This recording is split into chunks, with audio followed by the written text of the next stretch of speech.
నమస్తే. Welcome to VBG channel. నేను మీ సౌజన్య. Khammam parliament నుండి సోనియా గాంధీ పోటీ చేస్తుందని సమాచారం.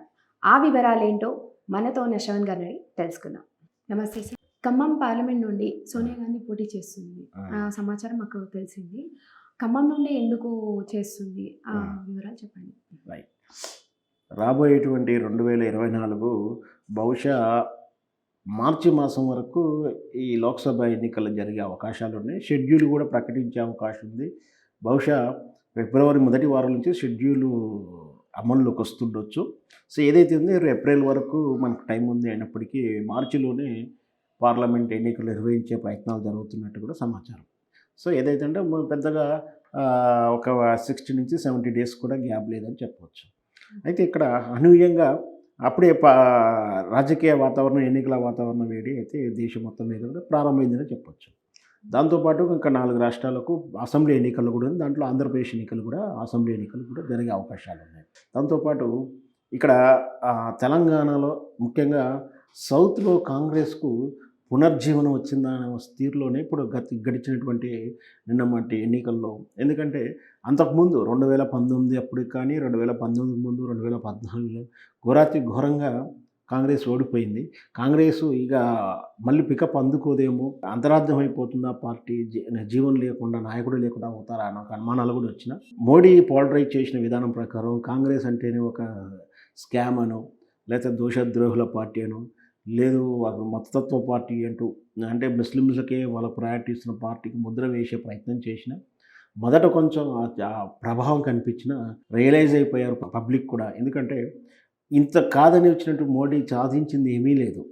అతను కూడా మొత్తం మతవాద సిద్ధాంతాల మీదనో, లేదా తలసరదాయం పెరగకుండాను దేశ ఆర్థిక వ్యవస్థ విచ్ఛిన్నమవడానికి, లేదు ధరలు పెరుగుతున్నాయి, దాంతో మోడీ ఏం సాధించింది ఏమీ లేదు అన్న విషయాన్ని స్పష్టంగా అర్థం చేసుకున్న తర్వాత చిన్నగా కాంగ్రెసు వైపు ప్రజల ఆలోచనలు కాంగ్రెస్ కూటమి వైపు మలుతున్నాయి. దాని దగ్గర ఫలితాలు ఇప్పుడు మనం చూస్తున్నాం. కాబట్టి నిన్న కర్ణాటక ఎన్నికలు కానీ, ఈరోజు జరిగినటువంటి తెలంగాణ ఎన్నికల్లో కానీ మొత్తం మీద కాంగ్రెస్ పుంజుకుంది.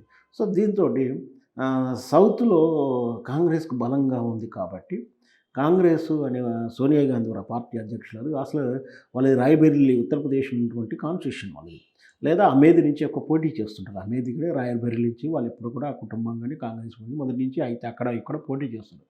మొత్తం మీద ఉత్తరప్రదేశ్ నుంచే ఉంటుంది. ఒక్కసారి ఇందిరాగాంధీ మెదక్ నుంచి పోటీ చేసింది, గెలిచింది కూడా అప్పుడు.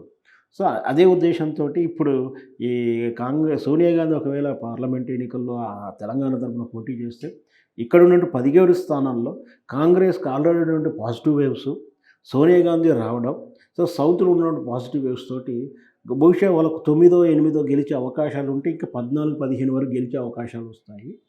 ప్లస్ ఒక డిఫెన్స్ ఉంటుంది. అక్కడ ఉత్తరప్రదేశ్ కన్నా ఇక్కడ ఉంటే 2 స్థానాల పోటీ చేస్తూ ఇక్కడ ఎక్కువ ఉంచితే ఇక్కడ రిప్రజెంట్గా ఉంటే ఇక్కడ స్థానాలు పెంచుకునే అవకాశం ఉంది. సౌత్లో ఆటోమేటిక్గా పెరుగుతాయనే ఉద్దేశంతో ఒక ఎత్తుగడ వేయడము.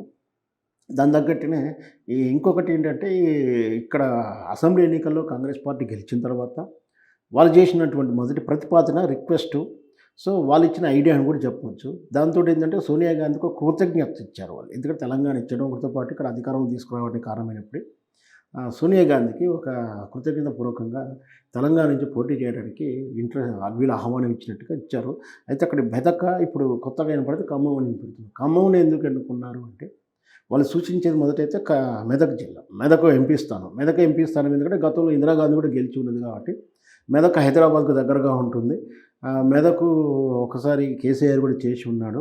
సో ఏది అంటే అక్కడ తెలంగాణ ఉద్యమం బాగానే ఉంది. తెలంగాణ ఉద్యమ తీరు ఉన్నప్పుడు కూడా అక్కడ బాగున్నప్పుడు సోనియా గాంధీ గెలిచే అవకాశాలు ఉన్నాయని ఒకవైపు.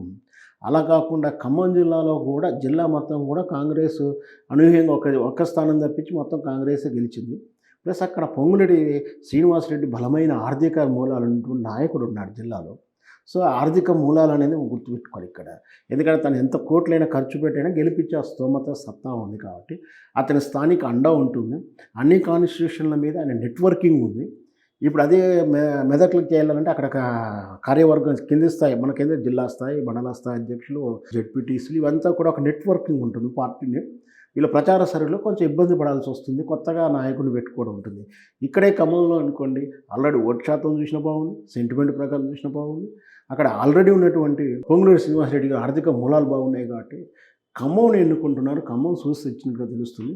ఒకవేళ ఖమ్మం నుంచి పోటీ చేస్తే మాత్రం నిజంగా నాకున్న చిన్న ప్రకారం ఆర్థిక మూలాలు కలిసి వస్తాయి. పొంగులేటి శ్రీనివాసరెడ్డి గారికి ఉన్నటువంటి నెట్వర్కింగ్ పనిచేస్తుంది. ఎందుకంటే కింది స్థాయి కేడర్ వరకు మొత్తం కూడా ఆయన అభిమానులే ఉన్నారు. ఆయన పార్టీ మారితే ఆ పార్టీ వాళ్ళతో సహా పార్టీ మారిన విధానాలు ఉన్నాయి.